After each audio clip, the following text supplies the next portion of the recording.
Chapter 29. Selene. A fly had just landed and subsequently drowned in the last spoonful of Gail's porridge.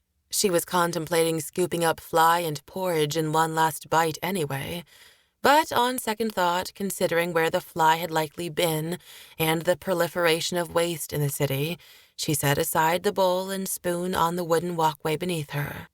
"You going to eat that?" The question came from Lorne, a Corinthian warrior with full beard and head of hair. The same could not be said for his teeth, which had been lost in fights, to decay, or both. But he was a survivor, as the nicks in his axe and dents in his shield could attest.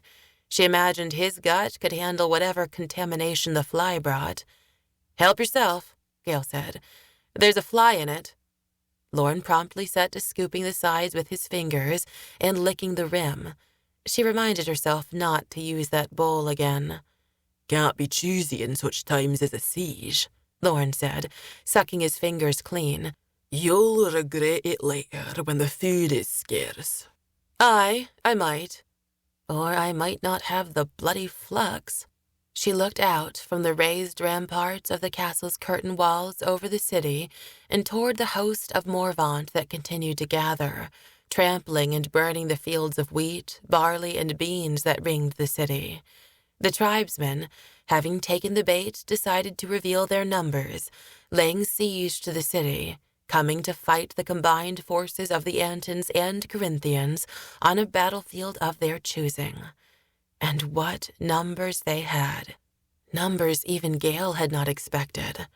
Their camps metastasized outside the walls, their fires lighting up the night, the smoke blocking out the sun with a haze during the day.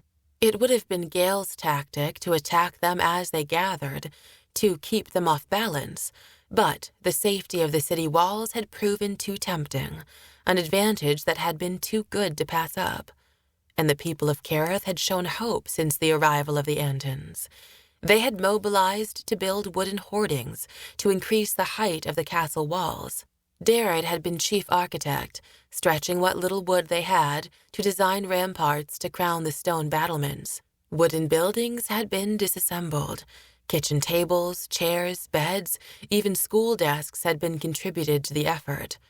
Gail sat upon the result now as she listened to Lorne slurp the last of her porridge into his mouth. The proverbial plows had been hammered into swords, pitchforks into spears. Piles of rocks lined windowsills and rooftops, ready to be tossed down upon invaders. When the Maurvant did try to attack, they would find every inch of city streets turned against them, a gauntlet of soldiers and citizens ready to defend their homes. Once the preparations had been completed, however, the waiting had begun. Weeks went by, in which the few trees that lined the boulevards had turned from green to yellow to orange, and finally were cut down completely for firewood, rendering once leafy avenues barren. It saddened Gail to look out upon them, and a city, once renowned for its beauty, now so stark. As the trees went, the wood rationing had begun, followed by food, followed by water. Entire neighborhoods had been laid low by starvation and illness, neither of which showed signs of stopping. And yet, amid the disease, the starvation, and the constant anxiety, King Talamar would ride out daily to visit the sick, to speak with soldiers and citizens both who manned the bulwarks and barricades. As he did each morning, Gail would stretch over the arrow slits of the rampart to watch him. Cantering on his war steed, his purple cloak draped behind him, his helm shining in the slanting late autumn sunlight, he looked like a figure from a song. "He is only a man," Darid would say to her. "You know that now more than others. You've seen the wound he still recovers from." It only makes the effort that more noble, she thought. She and Darid had become constant companions, walking the rampart each day as he inspected men and the structure itself. She had come to know its strong points, its weaknesses, and its idiosyncrasies, the places where boards teetered and squeaked, and the places where shield walls obscured gaps in construction, and, her favorite, the places where the marks on the wood timbers and panels revealed what they had been in peacetime.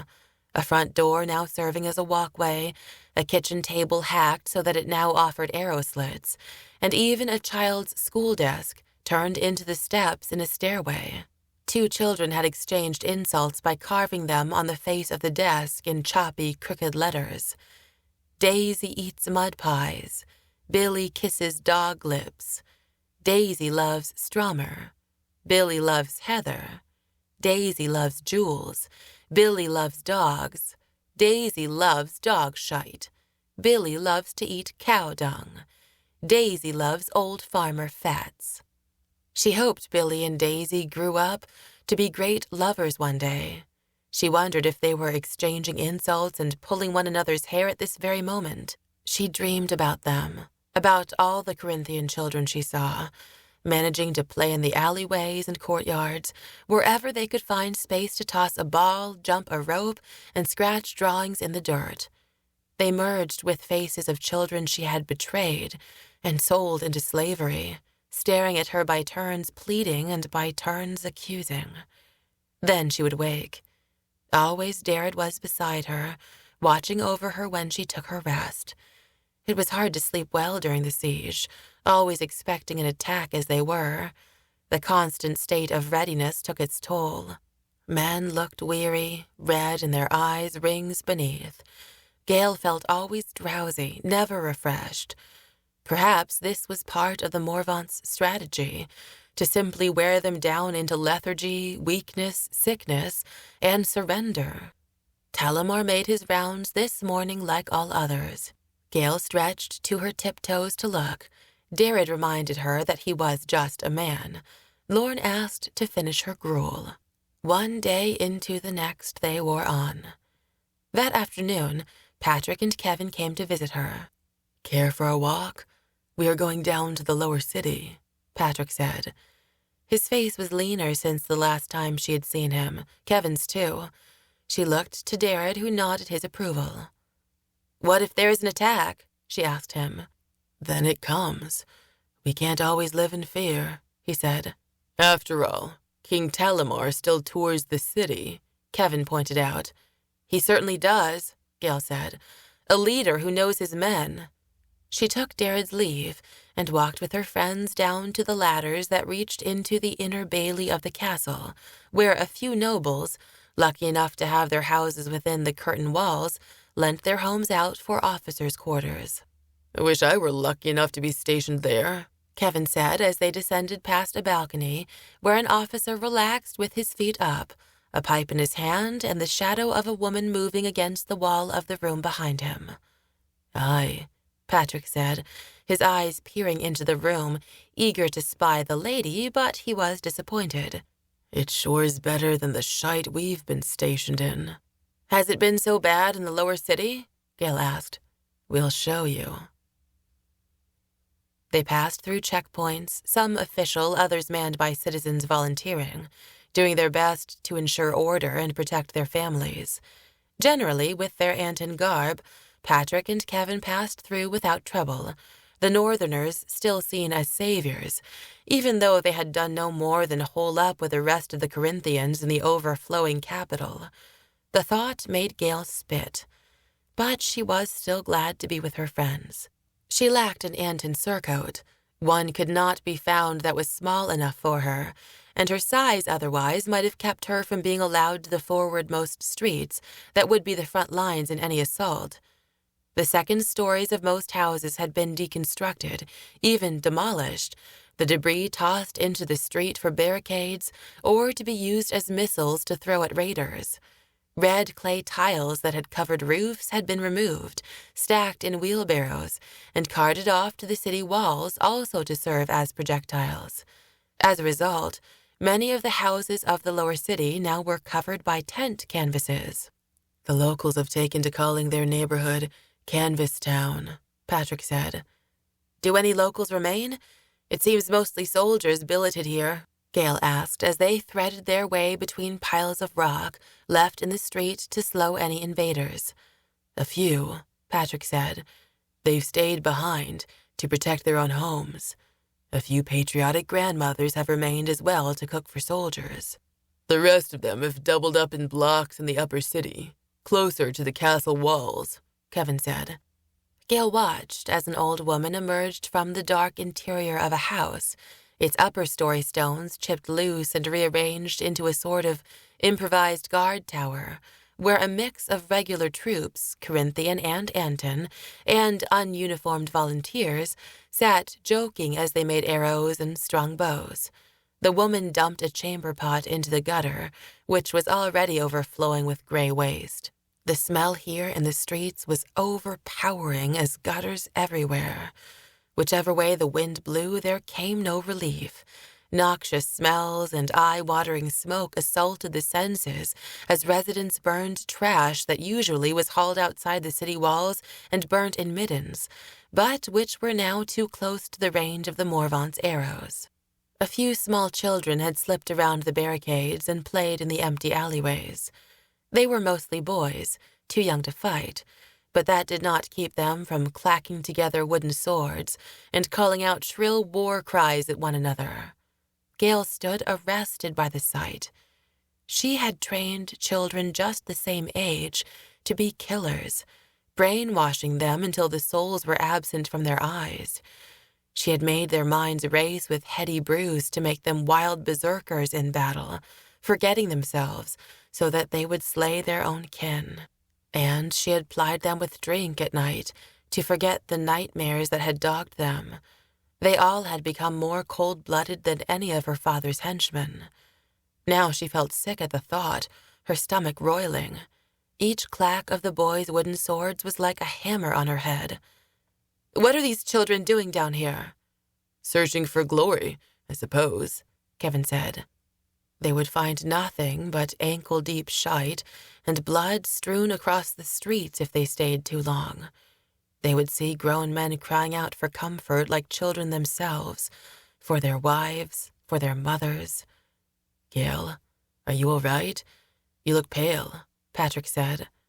"Those children shouldn't be here," she said, steadying herself against a wall, her other arm across her stomach. "Let's go get some air on the city wall," Patrick said. The city walls, unlike the castles, were too long to build up with wooden hoardings.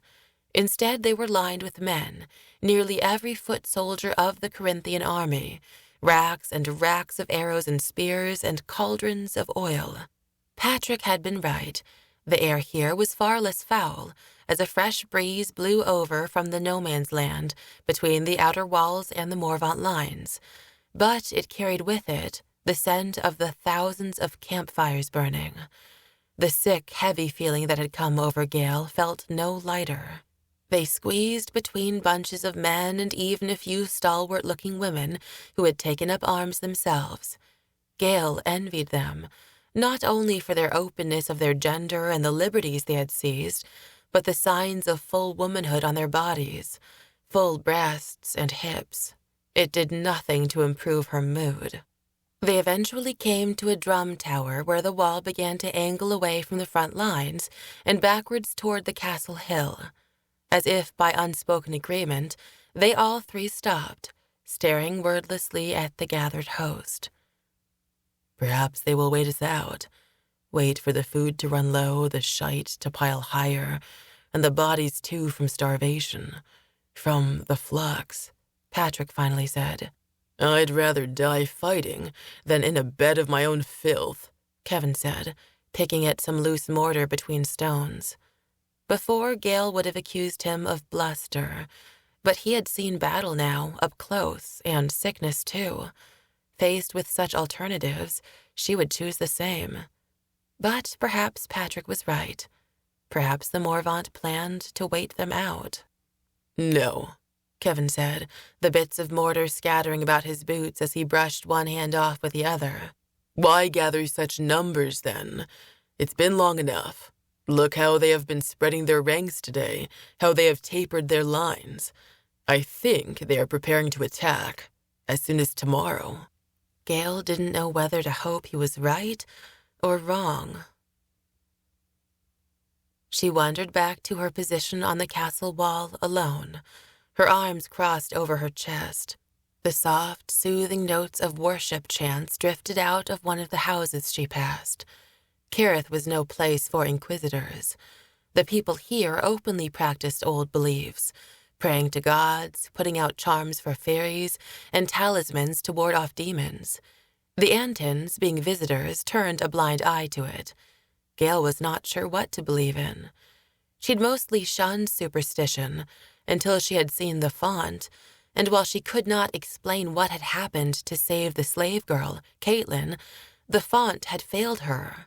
She pictured the fountain as it had looked to her while she had knelt in the pool, full of hope, freezing cold, either too late, too unworthy, or simply too stupid. She was her same old freakish self. Fool, she thought. What would be would be.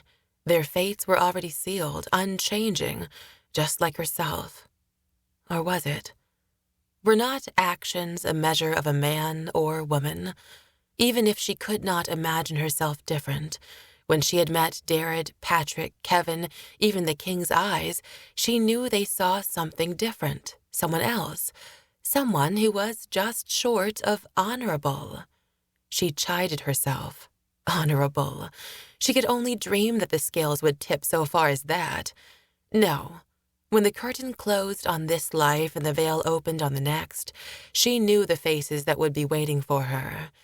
Yet, even now as she climbed the rampart ladder, a step at a time, she noted the carvings by Billy and Daisy.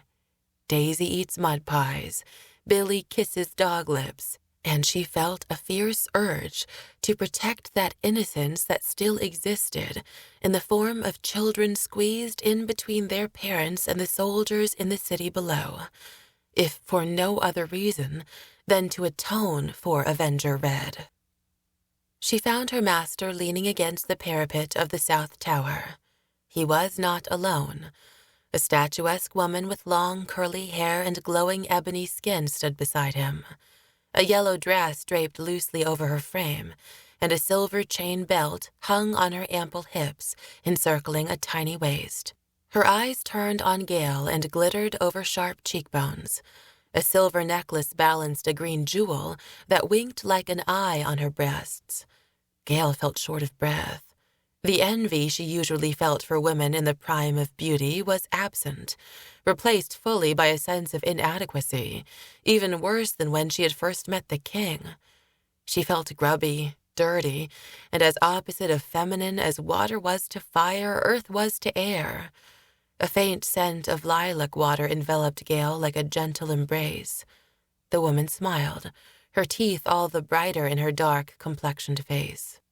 "You must be Alex. Darid has told me so much about you. I am Celine," she said in a smooth voice.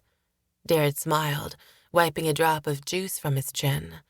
Celine cradled a glazed bowl of melon slices in her arms that he had already helped himself to. "Alex, take one," he said. "Fruit during a siege is a rare thing," she said, taking a cool, dripping slice, conscious of her calloused, dirty hands. "I've been saving it for today," Celine said. "It's Darid's naming day." "Today? I didn't know. Happy day and blessings to you, Darid." "He'd never celebrate it if it weren't for others," Celine said. "I don't like a fuss." Darid uncharacteristically blushed. "I don't know what to do with all the attention." "Enjoy it. It's just once a year," Celine said. "I should share these with some of the men." "You do that. Alex and I need to talk." Then she added in a low voice, "Woman to woman." Gail felt her throat flutter. Compared to Celine, she was about as much a woman as a caterpillar was a butterfly, yet a part of her was still thrilled to openly share anything, title, gender, or words with Celine. Celine took her by the elbow and they walked together to a point between sentries where their words would not be overheard. "Darid has told me your story, Gail, if I might call you that." That this woman would even utter her name made Gail's face flush. "Of course, madam." "Call me Celine." "Celine," Gail said. The name was as beautiful as she was, and one that could not be said without an involuntary smile. Her next words caught Gail off guard. I admire you, even envy you, living, fighting your way in a man's world. The notion that Selene would envy her anything she found absurd. I hardly feel I have anything to envy. How much I wish I was like you, my lady, I cannot even say, Gail heard herself saying. My lady, hush, I am no noble. You carry yourself as one. My mother would have it no other way. She raised me to be strong, independent, self-possessed. We are all queens in our own right, she would say. We just need to act like it. I'm glad it shows. But you, young lady, have broken new ground. Gail was not so young. Perhaps she was even similar in age with Selene, but she was not about to admit her condition or declare herself any less worthy than she already was to Selene. Only because I had to. It was either go back to an old life, being someone I did not want to be any longer, or this. Selene turned to her, those bright moon eyes in a face of night. You are brave, Gail, in so many ways. Am I? Sometimes I think I'm just afraid of what I was. I'm running away from that, towards something. I don't know. Something better, I hope. I'm not sure that counts as brave or not. Counts as something. The most dire fights are the ones we engage within. Now, do me a favor, she said as Darid approached with the empty bowl. Keep him safe for me. Gail found herself desperate to please Selene in any way, much the same way she was desperate to please Darid or the king. These were people better than she, and perhaps she could banish her old self by serving them. He's my whole world, Selene continued, even if he does not realize it. I will, Gail said quickly, just as Darid came within earshot. You will what? He asked, his eyes swimming with a happiness she had never seen in him. Selene laughed, a bright, cheery sound that broke the tension, the dreariness of waiting for their doom. She might be your apprentice, but there are some secrets between women that even masters are not privy to. As long as his loyalties are not divided. Humph, I think you will find Alex here more than loyal. Gail could not help her own smile from the simple camaraderie of a woman who accepted her as she was. Darid accompanied Selene down the length of the rampart. She negotiated the steep steps, bowl in hand, with alarming alacrity, making Gail realize she was likely more than gowns and flower-scented water. Darid returned, his gaze distant, the smile lines about his mouth deep, while the men gave him a gentle ribbing. But when he came to her side, he grew stony-faced, his gaze inward. This is your home, but you fight for her as much as you do your king, Gail said. Indeed, for she makes me a better man. Gail nodded and punched him in the shoulder. It was what another man would do, she imagined. She had a part to play after all. As the sun set, turning the sky the colors of blood and fire, she found herself wandering down the length of the rampart. While soldiers ate their evening meal, drank tea brewed from herbs and grasses, and chatted with each other, she was silent, running over the conversation she had had with Selene. Somehow, quite accidentally, she found herself on the stairs halfway between the bailey and the top of the battlements, sitting alone, except for the ghosts of Billy and Daisy, present beside her in the letters just under her foot. Daisy eats mud pies. Billy kisses dog lips. Daisy loves Stromer. Billy loves Heather. Daisy loves Jules. Billy loves dogs. Daisy loves dog shite. Billy loves to eat cow dung. Daisy loves old farmer Fats. She drew out a knife, one of the knives she had carried all the way from the Maurvant mines. It had been carried by one of the dead men she had pilfered. Whether he had been one of her father's men or Sade and Von Daly's, she could not remember. She didn't care.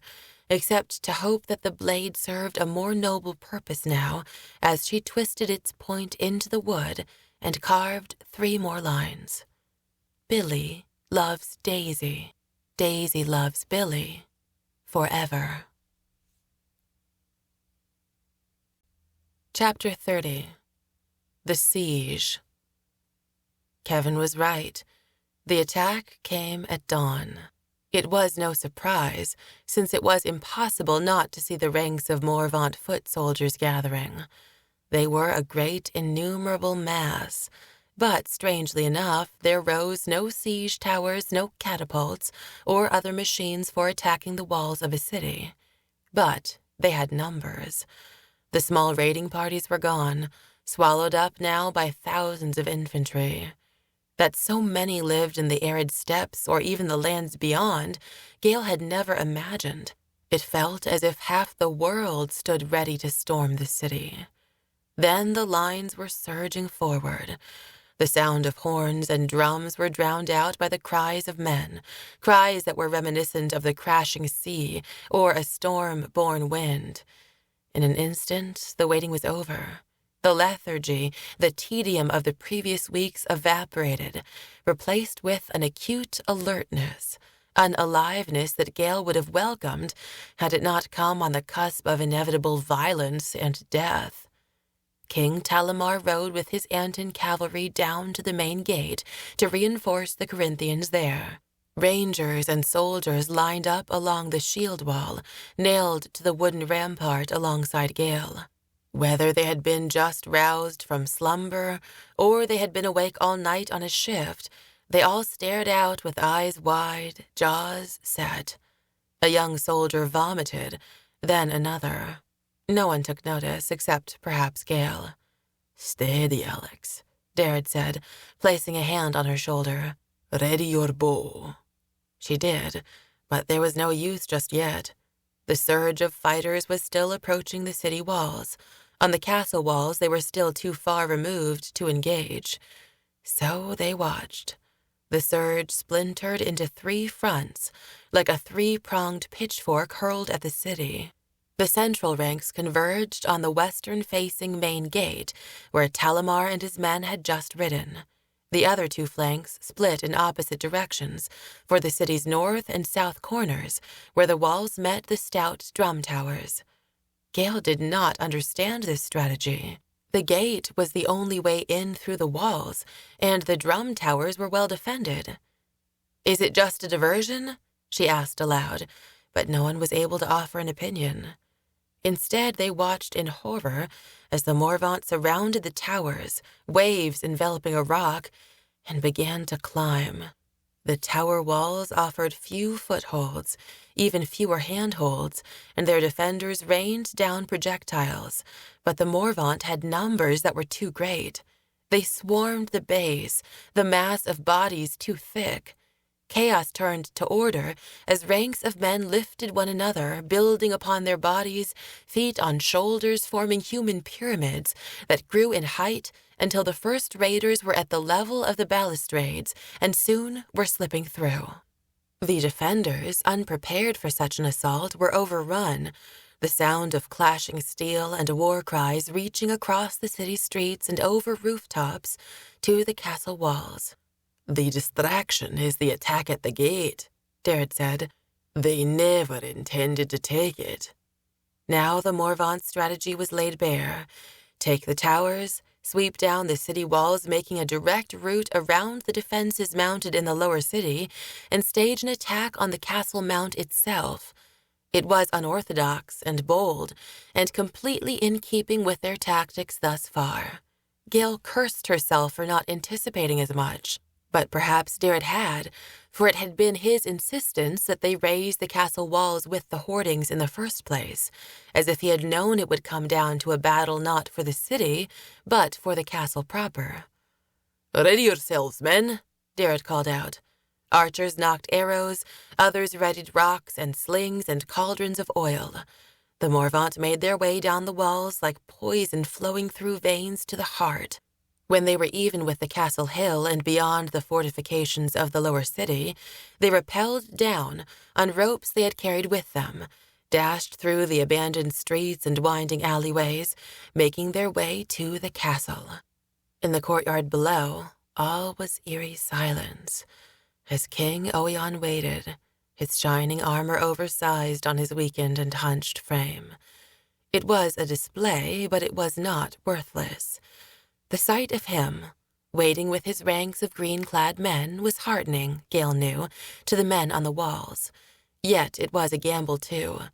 If the inner gates of the castle fell, then the king would be waiting, vulnerable just on the other side. Granted, his men surrounded him, 10 companies at least, but these were graybeards, experienced men, but past their prime, the best fighters having been sent to the city walls. "We have to hold the wall," Darid said as if reading her thoughts once more. "Don't wait for my command. Loose your arrows. Throw your rocks once you see a target." Gail obeyed. The moment she saw her first raider, leather and fur-clad, face painted as in the canyon battle, a necklace of bones bouncing around his neck, she shot an arrow and caught him under the arm. Another followed, and another. The rampart sang with the twang of bowstrings and the swish of arrows. It was a dark and lethal rain that poured down on the Maurvant. Soon the ground was littered with bodies and arrows. But still the numbers proved too many. For every well-aimed arrow and fallen barbarian, 3 more stepped forward. There was no shortage of targets as the Maurvant filled the streets below and pressed up against the walls. Now the barrage of rocks, cobblestones, pieces of wall, boulders from creek beds began as soldiers tossed their missiles down, catching raiders in the head with splatters of bright red blood or the crack of bone.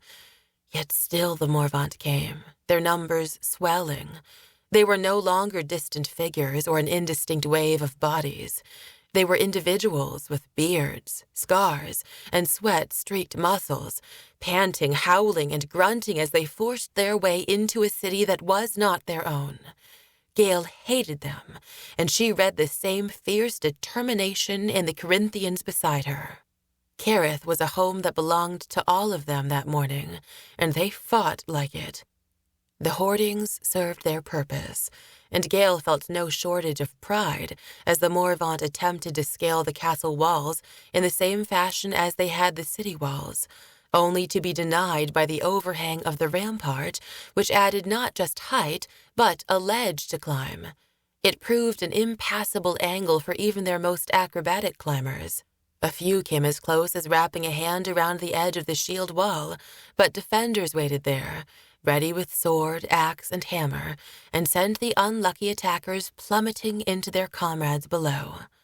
The defenders were growing in their confidence, the first attack well repelled. The soldiers beat their weapons on the shield wall and called out taunts to the enemy below. "Pissans, dogs, bastards, steady," Darid growled, his voice even and low, for he saw the next attack coming. Gail could feel her heart beating in her temples. Her body was drenched in sweat, her arms and fingers aching from shooting one arrow after another. She pulled a loose strand of hair plastered to her forehead and ran it back over her head.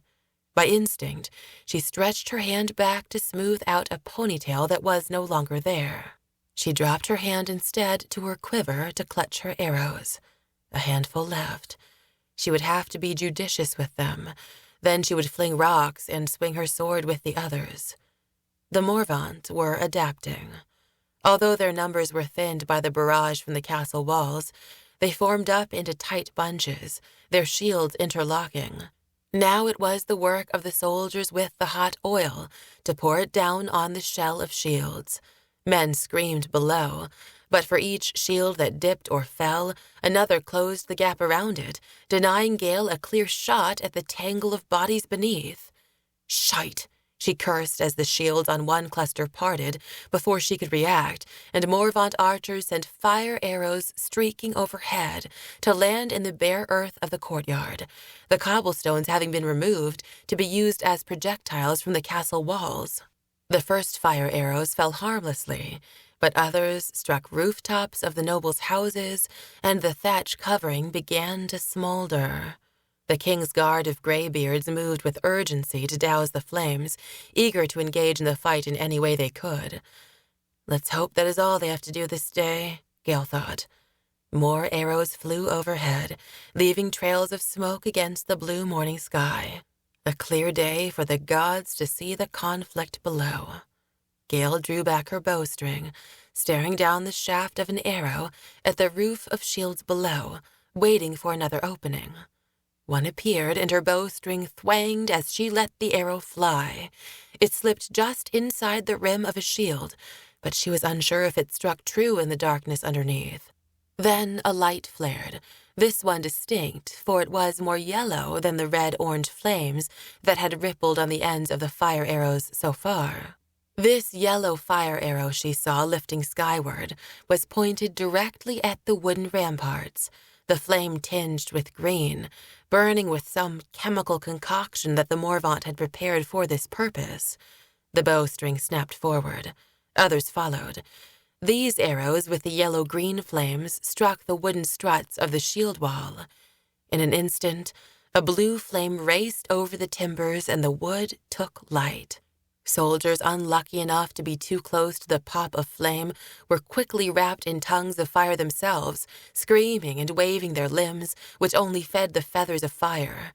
The other soldiers stood by, struck helpless by the unexpected turn, the ferocity of the flames, the immediacy by which it engulfed boards, joists, braces, shields, and men alike. A few quick-thinking men moved to beat the flames with their cloaks, but the fire proved too insidious. The cloaks caught fire, and their very shaking simply spread more drops of fire throughout the wooden frame of the hoardings. The rampart was soon consumed, the men rushing about in chaos. The wood that had been their defense had been turned against them as fuel for their destruction. "Abandon the walls!" came the cry. Had Darid said it first? She was not sure, but he had taken up the cry as his own now. Men bunched on the steps and ladders. Others leapt to the rooftops below, their smoldering clothes lighting more thatched roofs aflame. Now nobles and civilians who had hoped to hide in the safety of the castle were all taking up buckets of water from the wells, but the ranks of soldiers were not coordinated with them. Packs of well-intentioned lords and ladies collided with graybeards. Curses rose from the tumult, as well as desperate commands from officers struggling to impress order. Oion's horse backed up, its eyes rolling, its ears flat, and the old man pulling on the reins to keep it from rearing. The soldiers in the courtyard were panicked when they needed to be squaring their ranks and reinforcing the gate. The Maurvant, as if they knew of the very chaos that they had sown, moved forward to the castle gate, where they began to bludgeon it with axes, clubs, and mallets. Darid waved back flames as he leaned over the shield wall to watch the advance of the Maurvant. The gate would not hold, and the defenders were now in complete disarray. "We're lost," Gail said, the heat of the flames causing her to wince. The rampart was nearly empty now, given over to the inferno, but like a captain on a sinking ship, Darid remained atop, and so Gail did as well, waiting for his command to release her. It did not come. Instead, he said, "They will breach the gate. We have to stop them." "How?" Darid sheathed his sword, ran across the smoking boards, and picked up a war hammer abandoned by a retreating soldier. He stepped along the shield wall and swung it into a strut. The strut splintered apart, and the boards under their feet shifted. Darid pointed to another strut like the one he had just smashed, and another. They ran in a line a few steps apart down the length of the rampart. "Start smashing," he said, turning and making his way south along the wall. Gail hurried to obey, picking up a mace. Its handle was hot and scorched her hand, but there was no time to let it cool. She spat on her palm, gripped the weapon, crying out against the pain, and started running north. The heat of her weapon matched her own fury, and she swung it with abandon into the first strut. The shock traveled up her arm into her shoulder with such pain she nearly fell backwards. She gripped her shoulder, but was rewarded with the sight of the strut buckling, the boards shifting under her feet. They would drop the rampart on the Maurvant and turn their flames against them. She sprinted down the length of the hoardings, stepping over dead soldiers, kicking away abandoned gear, and putting all of her body's momentum into each swing. The wood was scaling black all around her from the heat. She smelled her own hair burning, but she still pressed on, the skin of her face blistering, the sleeves of her tunic smoking. The Maurvant numbers were thick against the gate below. She was a bird on a dam about to break. "Hold on just a bit longer," she prayed to the gate, as if the gods that governed it or spirits that inhabited it, imagined or no, might indeed be real and perform the miracle so needed. The rampart groaned and slipped with a chorus of cracking boards and rising cinders. Gail was sure she was going over with it, but its fall was arrested. She heard more pounding on the gate, more screams as fires spread on the insides of the castle. She was out of struts to strike. The hoardings ended. It was impossible to see the far side for the flames. She swung the mace once more, burying the spiked head in the back of a shield, sending it downward just for good measure, before she turned, took a running start, and leapt into the air, plummeting into the courtyard below. Chapter 31. The Battle for Karrith. Gail crashed through a thatched rooftop, bounced between rafters and landed on a bed, sheets billowing up around her, the slats and legs breaking so that the mattress plopped flat on the floor. She lay still, waiting for the wave of pain to take her. It did, like a body-wide ache. She fought to move her feet, even if she could not feel them just yet, and was relieved to hear her boots scrape against the footboard of the bed. The effort caused new bolts of pain to travel up her back and make her body shiver. She part coughed, part choked, rocking her head backwards. Above her, she could see the hole her body had punched through the roof and the clouds of smoke rising from the burning rampart. Soot alighted on the edge of the hole and squawked but a whimper in the room. A whimper or a cry brought her attention to her immediate surroundings. A boy was standing beside the bed, his expression a mixture of terror and determination, his eyes wide, his jaw set, as he raised the prongs of a pitchfork at her. Behind him was, presumably, his mother, her arms wrapped around two smaller children, a girl and a boy. He was too young to fight on the front lines, yet Gail had sent boys even younger than he into battle. He and his family had taken refuge in this top-floor room, probably expecting to be safe, probably not expecting herself to come crashing through the ceiling. But here she was, winded and helpless. She could not even catch her breath to say no and to claim to be on the same side as the frightened people. In the end, she did not need to. Preceded by the pounding of footsteps, the door to the bedroom crashed open and Darid burst forth into the room. "Wait, he's one of us," the mother screamed, but then called to her son. "Peter, stop!" The boy froze, just short of running Gail through at the neck. Darid moved him aside, one hand on his shoulder, the other on the pitchfork. The boy was trembling. "Stand down. He's my squire." Gail moved to prop herself up on her elbow, but immediately fell backwards. Darid knelt beside her, his face blackened with ash, his clothes charred and smoking. "You look terrible," she said. "So do you. Can you walk?" "I think so," she said, trying to sit up again. She was successful this time. The respite she had hoped for was short-lived, as Darid pulled her to her feet by her arm and said, "Come, they'll need us in the courtyard." "Yes, sir," she managed to say. She staggered past the boy and down the steps after Darid. "It would have been ironic had you survived the rampart and the fall only to be killed by a boy." Fitting is more like it, she thought. But this was not yet her hour to perish. The fighting would go on. She stumbled through the door of the house into the courtyard, lost to chaos. Men, women, and children rushed about to extinguish fires. A few soldiers were bracing the splintering gate, but hardly enough. King Owain was trying to rally his graybeards, his face bright red beneath his snow-white beard, but his voice was lost amid the clamor. Darid stopped on the steps of the house as they left, looking up. Gail could feel the heat of the burning rampart. It had slipped from its moorings and was twisted like an old crone's spine. Boards buckled in the heat. Sparks spun into the air on updrafts. "Fall, damn you," Darid said under his breath. As if in obedience to his wishes, the wood structure groaned and slipped. The remaining support beams exploded, and wood chips, slivers, and ashes shot forth. The house, furniture, school desk front door construction collapsed on the waiting Maurvant. Flames roared loudly, growing hungrily with the rush of air. Cries came through the wooden doors. Pounding from the other side grew frantic, then ceased altogether.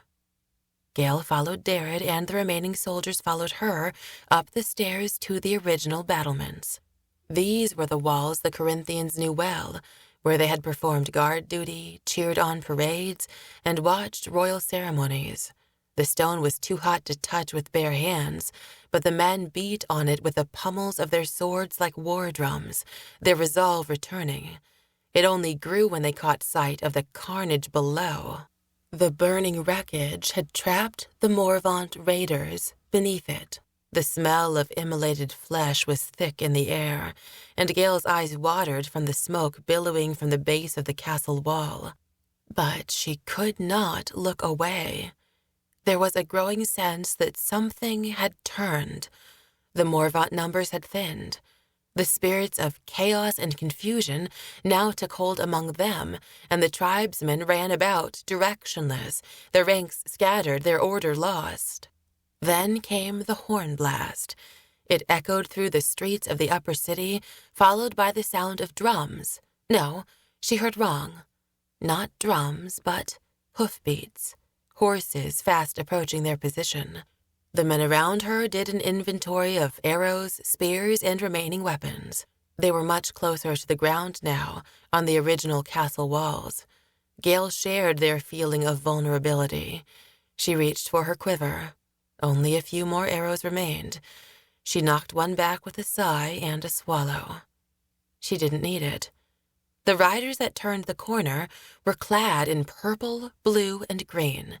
At the fore, on a white horse, his bloody sword raised, came King Talimar, his face fierce, his voice crying out a war cry heard over the sound of horses, drums, and horns. The main gate had held. The central thrust of the Maurvant attack, which she had nearly forgotten about, had been repelled by the Antons, by Talimar. He was the father of war, the bearer of death, and their shining hope for life. A great cheer rose up from the walls, while the remaining Maurvant cried out in fear. Talimar and his cavalry came down upon them like a storm. Steel flashed, blood flowed in the dirt, and men's voices rose in anger and fright by turns. "To their aid," Darid ordered. The braces were dropped from the gates, the doors swung open, and the Corinthians rushed through the smoldering wreckage of the rampart, furies from the mouth of hell itself, to join their Anton brothers in the defense of their home. The counterattack was over quickly. By the time Gail was outside the castle wall, the Maurvant were dead, dying, or surrendered. The threat was no more. Yet her bloodlust was just beginning to boil, and like the men who had just come down from the wall, she felt a surge of potency, ferocity, and yearned to swing blade into blade, steel into flesh. Talimar knew it, and he harnessed it the only way a king could. "Hear me, brothers," he cried out, turning his horse in place to look upon the men gathered around him. Gail felt as if his eyes fell directly on her. He addressed the army, yet reached each individual, herself included. He was their savior, their hope, their true king, and he was here to lead them to certain victory.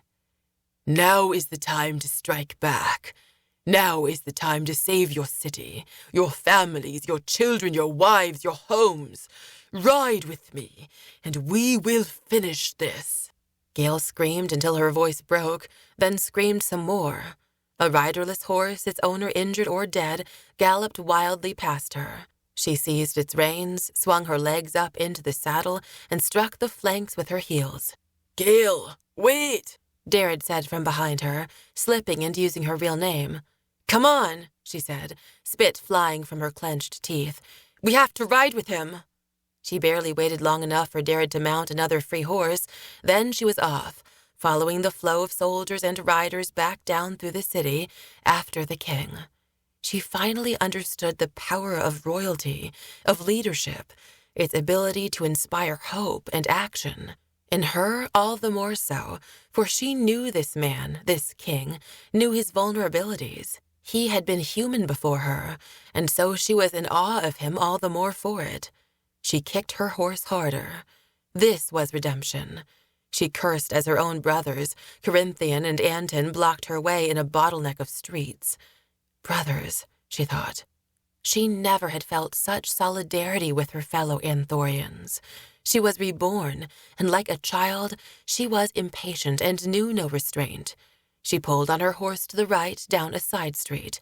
She no longer worried whether or not Darid followed her.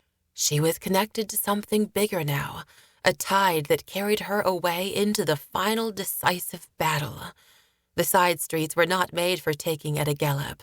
She did so anyway, her horse slipping on a few short corners, and Gail ducking and narrowly avoiding striking her head on a number of balconies and hanging signs. Streets were still blocked with barricades, but already townspeople were pulling them down, making way for the growing counterattack from their own soldiers. Gail turned onto a street running through the disassembled buildings of the lower city. Citizens cheered from rooftops. Old women handed out fresh arrows. Gail snatched a bunch and jammed them into her own quiver. King Talimar had just passed through the newly opened city gate. The other side was a nightmare of dead Maurvant bodies, pools of smoking oil mixed with blood, so much blood. But better it be their enemies than their own. Across the no-man's land, the Maurvant lines were reforming, ready to make another stand, this time not in siege, but in an open field of combat. War chariots rolled up before phalanxes of foot soldiers, their battle flags still snapping in the air at the corner of their formations. "Rally to me," King Talimar cried out, and the men of Karrith and Antus, brothers in the realm of Anthor, did so. The king waited for a spell, lining the men up in ad hoc companies, delaying as long as he dared to form some type of order without losing momentum. At some point, after some last rider joined at the rear, Talimar raised his sword, kicked his horse, and led them into the field. They were a javelin hurled by a giant, or so Gail felt. She pushed her horse toward the front and center of the charge, keeping the king in her sight. The sense that nothing could stop them, righteous defenders of their homes, loyal followers of the king, compelled her forward like madness. She welcomed the clouds of dust from the enemy chariots, the nearing of a decisive end. The forces met, the vanguards sweeping past one another with the ringing of steel and the thud of horses and bodies colliding. Men who rode too fast and let go of their spears too late were catapulted from their saddles into the air. A chariot overturned, its wheels spinning. Maurvant were rushing to reinforce their chariots, Anthorians to the aid of their combined cavalry. Gail did not lack for targets to swing her sword at, but in the chaos and bumping and tumbling, it was hard to tell if it was a Maurvant who crashed against her or a fellow Anthorian. A green-clad Karrith ranger drove 2 Maurvant foot soldiers toward her, and she took her opportunity to behead one and stab the other deep in the neck. "Good fightin', brother," the ranger said, just before the bolt of a crossbow caught him in the head.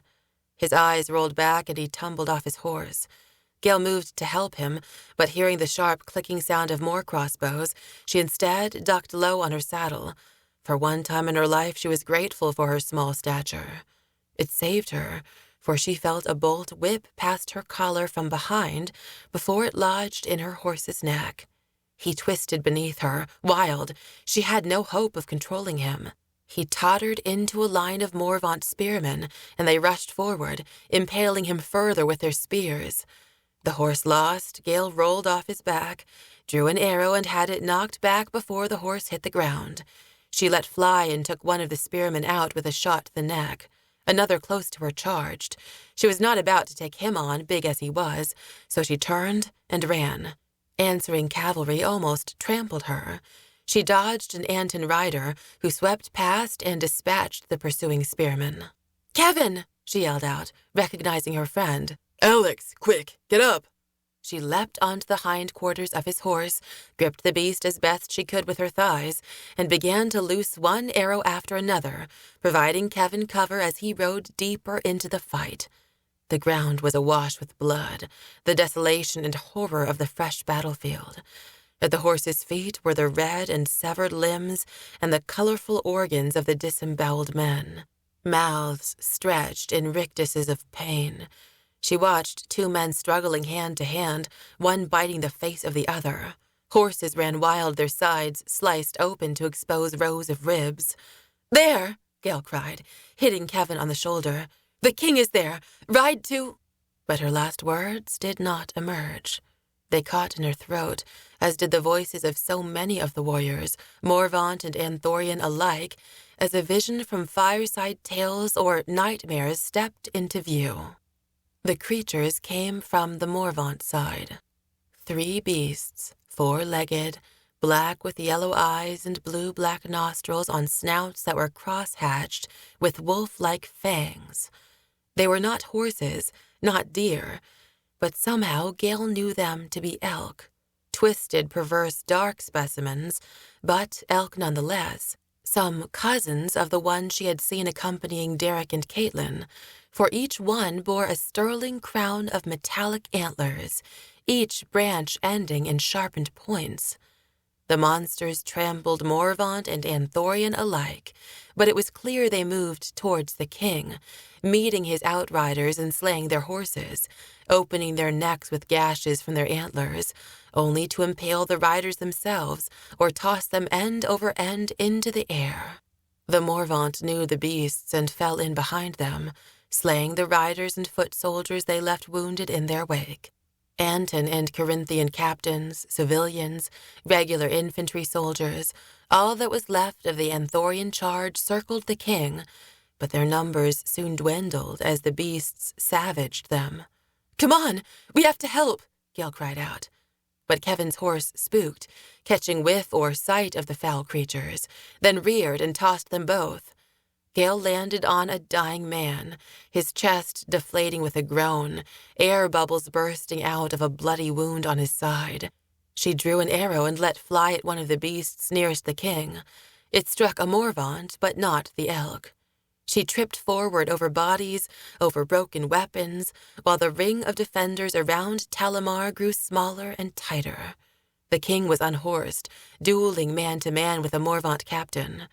Gail stopped, knocked another arrow, and dropped the Maurvant spearman who was rushing towards them. The king rounded a swing on the captain, struck him down, giving Gail cause to cheer.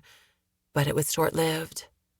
Talamar was alone, and the 3 felled beasts were suddenly upon him.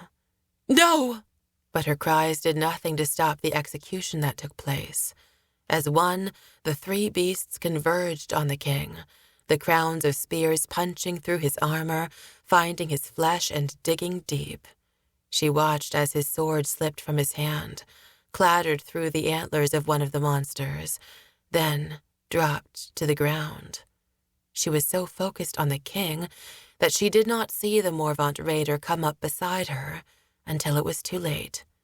He swung his mace into her shoulder and she crumpled, her side exploding with such pain that she was sure she was mortally wounded. She fell back, stared up at the sky, noticing the way buzzards were already circling, and could do nothing but wait for the next blow to come. It didn't. Instead, a sword flashed across her vision and lodged in the sternum of the Maurvant as he lifted his mace overhead. Darid appeared, drew his spare short sword from his back, and finished off the Maurvant with a hack to the head, spinning him downward in a spray of blood. It was from Darid's shoulders, flung over them like a child, that Gail looked back to see the king fallen, Kevin, even her friend Patrick, rushing to him as she fought Darid to let her go. "I should be there too, at his side." Then came a cry to end them all. It spread like a bloody wound over them. Even the 3 beasts withdrew, as if frightened by the note it struck. The voice was not of a dying man, yet it was pained, as if all the weight of the world's loss was bearing down on a single soul. There was a clamor among the Maurvant. They were rushing to regroup. Fresh horns were blowing from the north.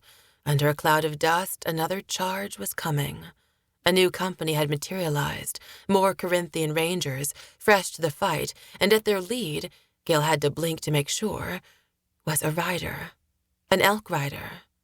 If her eyes did not deceive her, she realized it was Darid, mounted on that same elk as before, as if her mind had conjured them from her own memory. The howl came from Darid and no other. Spear shafts, helmets, swords came apart as he brought a gleaming blade down upon them. He was followed by a cavalry draped in Corinthian green, rangers. The elk rode up to the fallen king's side. Even Darid now turned back, carrying Gail in his arms, the Maurvant falling back before the charging rangers. The vision was true. It was Darid, and on horses about him rode the mercenaries, Val, Cody, and even others. They formed a defensive wall around the boy and the king. Gail watched in confusion. What claim had Darid on the king? His hands trembled as he reached out and took Talamar's. Darid pushed through the gathering crowd. Gail slipped out of his arms and moved in close. Darid did not notice her. "Father," he said, his eyes filming. But if father saw son, it was not apparent. Talamar reached out for the face before him and said softly, "Ezoli."